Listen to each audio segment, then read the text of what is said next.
হে all, good morning. তো আগের দিন যে ফোনটা এসেছিলো অনলাইনে সেটা সব ঠিকঠাক করে সেই ফোনটাতে এখন ভিডিওটা করছি। তো তোমরা দেখতেই পাচ্ছ আবারও একটা পার্সেল চলে আসে, এটাও মেকআপেরই রেকর্ডে।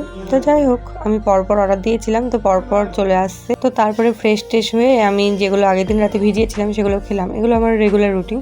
তো তারপরে চা বিস্কুট খেয়ে আমি আর দোয়েল বেরিয়ে পড়ি একটা কাজে। তো আগের দিন রাতে কল করেছিল আমার একটা বান্ধবী, তো ওর দিদির বিয়ে, তো হেয়ারটা করে দেওয়ার জন্য বলেছিল।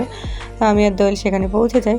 আর অনেকেই জানো আমি মেকআপ আর্টিস্ট, তো যারা যারা বুকিং করতে চাও নিচে দেওয়া নাম্বারে বুকিং করতে পারো যে কোনো টাইপের মেকআপ। তো ওর চুলটা ওর কথাতেই করা হয়েছে, তো খুবই পছন্দ হয়েছে ওর।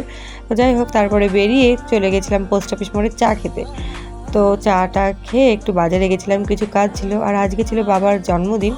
তো কিছু কাজ ছিল, সেগুলো সারলাম, সারার পরে চলে আসি বাড়ি। তো আজকে সকালে ব্রেকফাস্ট ছিল লুচি, ছোলার ডাল আর আলু ফুলকপির তরকারি।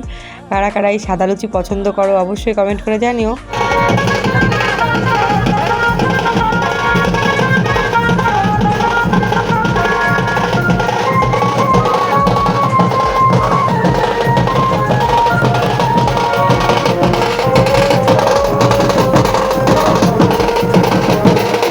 তো আমাদের এই পাড়ার একটা বাজনা গেল বিয়ে, তো দেখছিলাম, তো দেখতে বেশ ভালোই লাগে।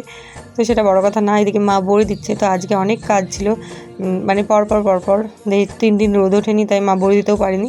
তো নিচে এসে আমি বাবার জন্য পায়েস রান্না করছিলাম। তো সব রান্নাই মার কমপ্লিট হয়ে গেছে। যাই হোক, আজকের ভিডিওটি এটুকুই থাকলো, দেখা হচ্ছে পরে কোনো ব্লগ বা শর্টসে।